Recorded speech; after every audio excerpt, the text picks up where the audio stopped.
Associate Professor of Physics, Gitanjali College of Engineering and Technology. Today I am going to explain a laser diffraction experiment, how we can determine the wavelength of the given source of a laser by using diffraction grating and normal incidence method. So by using a virtual lab technique. So the first, this is the experimental details of today's experiment. So the title of the experiment is the wavelength of the laser using diffraction grating. The aim of my experiment is to determine the wavelength of a given source of a laser using plane transmission grating by normal incidence method. So before going to the experiment or before going to the virtual setup of the experiment, let me explain some basics of the laser and the grating and the diffraction. So here first the picture, the last picture, you please see the picture. Here it will explain how the diffraction pattern is formed and what is the diffraction. As you all know, the meaning of diffraction is the bending of a wave at an obstacle. And let me show you some of the diffraction techniques. Yeah, I'll show you. Yeah.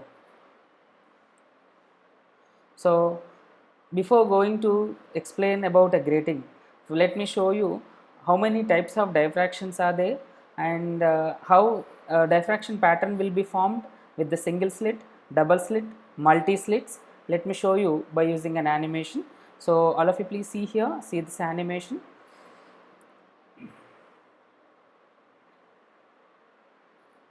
Yes. So here this is the spacing between the slits, and you can vary the spacing between the slits, and here the wavelength of the incident ray.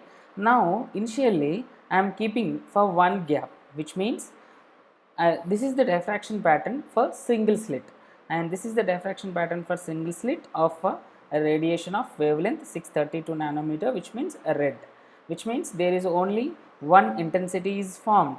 Now what I am doing, I am increasing the number of slits, which means the number of gaps I am increasing. So you could see here, you please observe here, when I start increasing the number of gaps, the diffraction pattern, there is a difference of the diffraction pattern. So the diffraction pattern will form as I am showing here.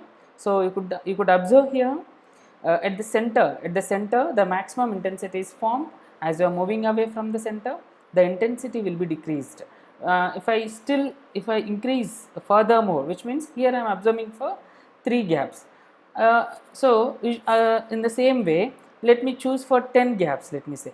So which means this is the diffraction pattern when the light is diffracted through 10 gaps, which means 10 slits. So here it is the pattern. You please observe the pattern and you please understand the pattern. So why I am showing this, first you should understood how the light is getting diffracted through the multiple slits.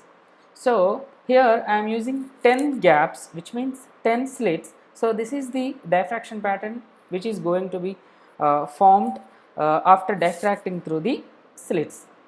Okay, now so hope you all understood how the light rays are diffracted when it is passing through the multiple slits. For example, here 10 slits.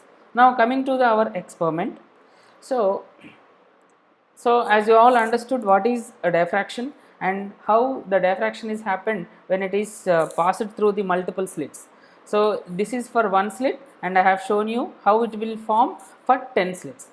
Coming to the grating. So what is a grating? The grating is which have n number of slits, or on the glass plate there are the lines. The lines will act as an opaque one. The in between the space, the space in between the line will be acted as a slit. So you please see here, there is a count 15,000 lines per inch, which means on this glass plate, on this grating, there are 15,000 lines were drawn per inch, which means 15,000 slits were formed on this glass plate. So this glass plate is equal to 15,000 slits. So when the laser light is passes through this glass plate, again it will get diffracted and how the diffracted pattern is formed I am showing here in this diagram. So this is the diffraction pattern is formed after diffracted through the grating. Now coming to the our experiment, in our experiment what we will do, we will take a laser source and we will allow to fall the laser light on the grating, and as you all know, as I have explained just now, when the light is passing through the grating it will get diffracted. So the diffracted pattern will be formed on the screen. So we will make a screen, we will place a screen where the diffraction pattern will be formed. So this is the experimental setup of the laser diffraction or for this experiment. So I hope you all understood what is the diffraction and what is the grating and how the diffraction pattern is formed when the light is passes through the grating. Now I am going, you please see here. Yeah, this is the equation we will use to measure the wavelength of the given source, and here in this equation it is the sin theta by small n into capital N, where lambda is the wavelength of the given source, the capital N is the number of lines per mm. Usually it is per inch. Usually all the gratings will mention number of lines per inch, but here in this virtual lab I am taking a grating, they have mentioned in millimeter. Now the small n is the order of diffraction, which means, for example, here for the center it is 0, from the center the first maxima is the first order, second maxima is the second order. From the center the first maxima is the first order, second maxima is the second order. So if you are taking for first maxima, then n is equal to 1. If you are taking for the second maxima, then the small n is equal to 2. And so now this is the table, and here in the table, don't be confused what are these values. I have just written the equation so that since these cells are empty, so it has it has appearing as some error. No problem, it will come when I am filled this table, it will automatically come the value. Now in the table what you need to do, first you need to take the order and you need to measure the distance for the first order from the LHS side, and you need to take this distance for the second for the same first order for the RHS side. So after you inserting the values, all these three values, you will automatically get the wavelength of the given source, and the table, all the cells, the equations of all the cells were already pre-written. If you want, I will also provide this Excel sheet. Now, so hope you all understood what is the aim of the experiment and the experimental details. Now I am redirecting to virtual lab setup. I am just going to virtual lab setup. Yeah.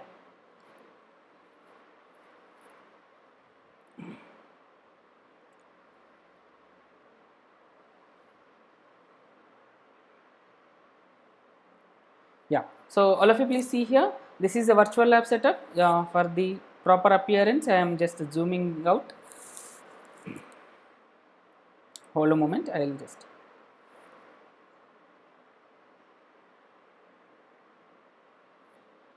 Yeah, so all of you please see here. Okay, so yeah, so this is a grating, and initially we are not inserting the grating, so the laser light is directly falling on the screen and there is no diffraction pattern for the laser. And here there are three options. The first thing, we can change the distance between screen and the laser, and the second thing, we can change the grating properties, which means here initially it is 300 lines per millimeter. You can change to any value in between 200 to 500, and here for the using grating and the distance, the theoretical wavelength will come here, and this wavelength we need to be verified experimentally after doing the experiment. Now see, now you see here, you please observe, now the wavelength which we are using is 532 wavelength. You can change here by adjusting the line. So for example, if you want a red light, for example, so you can place, so for it is 700 nanometer. Now it is a red laser. Now I have not inserted the grating, so the laser is directly falling on the screen without diffraction. Now I am going to insert the grating. Just clicking here, you please see here there is a box, grating in place. So you just check this box to place the grating. So you please see here. So please try to understand.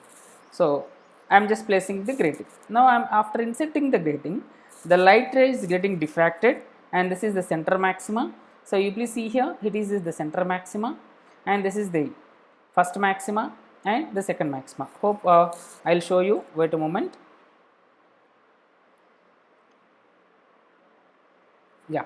So this is the central maxima. You please see here, and this is first maxima, which means small n is equal to 1. This is second maxima, which means small n is equal to 2, and this is again first maxima and second maxima. And if I take this side is the LHS, this side is LHS, and this would be the RHS. So right hand side. So if I take this distance, this will become D1, and if I take this distance, this will be the D2. I need to take the average. You will find out in the table how to note down all these values. So yeah, so now first what we need to do, we need to fix the laser lens to grating distance, which means this distance first you need to fix. Initially I will fix to 5 meter. You can fix to any value. So first initially I will fix to 5 meter, let me say, or yeah, okay. So now what I am doing, the lens to grating distances I fix it to 5 meter, and this is the fixed value. I am taking this one only. Now what I need to do, I need to be measure D1 and D2, which means yes. So from here to here, this is the D1, and here to here, this is D2, and these values I need to enter in the table so that you will get the wavelength. So what is the D1? You please see here, this is a scale. Yeah, yeah. So this is the scale. The D1, the first maxima is at 1.1 or yeah, 1.1. So go to your Excel sheet, and you are taking for first order. So please enter 1, and the D1 is 1.2. Please enter 1.2. Now going for D2. D2 is also 1.1. Sorry, 1.1. Yeah. So enter the D1 also 1.1. Yes. You please see here. Automatically it has calculated. So what I have done, I have measured the D1 and D2. So automatically I have written the equation for average of D1 and D2. I have inserted small d and capital D. The capital D is so first I have taken for 5. So I forgot to replace here. So yes. So yeah, this is also 300 lines per mm. Yes, and it is 5 meter 1. I think it is 1.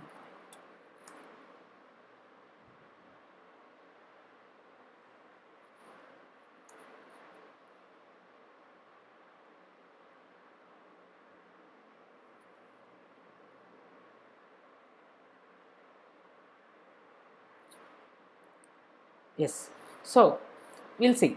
So the calculated wavelength from the experimental, the calculated wavelength from the experimental is 716. But what is the theoretical one? The theoretical one is 700. So there is some error. As we all know, usually there is some error. So the error can be neglected by doing repeated experiments. And to remove the error, we need to take the average of all the ordered wavelengths, the wavelength which is calculated from the average, that we need to be taken. So now this is for first order, and let me go for the second order. So for the second order, now again we need to measure D1 and D2 for the second order. So I erase all these. Now for the second order, which means from here to this is the D1 for the second order, and from here to here this is D2 for the second order.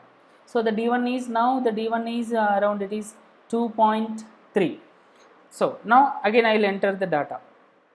So for the second order means the order is 2, the value is 2.3 D1 and D2 also 2.3.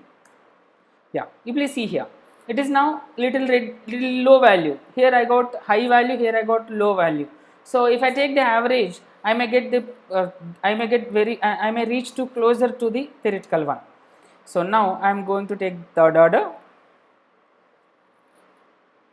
So third order, which means from here to only 3 orders I could visible here and here to here. So this is third order. So this is 1, this is 2 and this is 3. So this is 1 and this is 2 and this is 3. Now I am going for third order, and third order it is around 4. So for third order it is 4. So for third order 3, it is 4. See here, it is almost equal. So 697 and 694, it is almost equal to the theoretical values of the incidenting laser. And you please see here, there are so many options for in this virtual lab. You please see here, so you can change the wavelength of the incident light. You can also change the number of lines per in the grating, which is may not be possible for the practical lab. In the practical lab, usually we will use only one grating, but here we can use any lines per grating.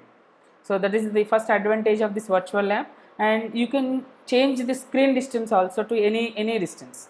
You can also change the screen distance to any value from 5 to 10. From 5 to 10 meter, you can change the screen distance to any value. So in this way, you can perform the diffraction grating experiment by using this virtual lab. And for example, if you have very less number of students, you can give each meter to one student. But if you have more number of students, better you form a group and give each distance to each group. For example, 5 meter, the screen distance 5 meter to one group, screen distance 6 meters to one group, something like that. You may be asked for to measure the distances D1 and D2 and calculate the experimental wavelength of the laser.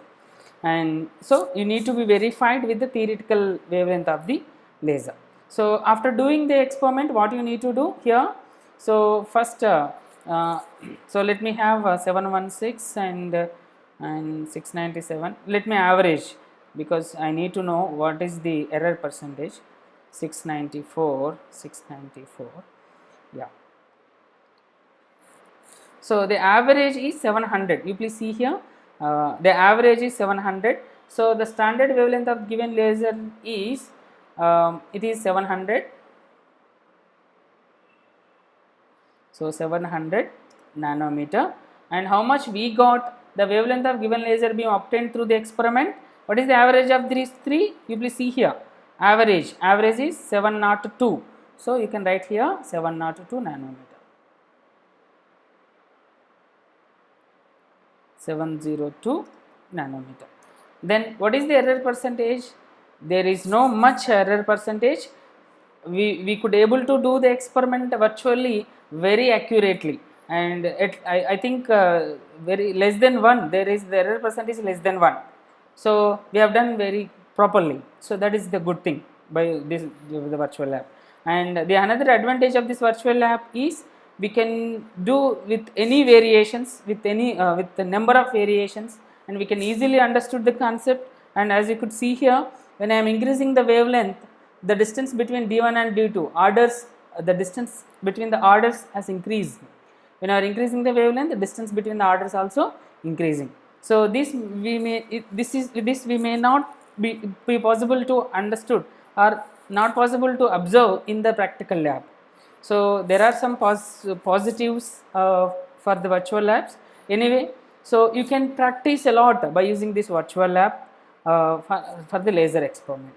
So this is all about the laser experiment. I'll share this Excel sheet in the description. I'll also share the virtual lab link and the diffraction grating link in the description place. So do subscribe for more interesting topics in the physics. Thank you.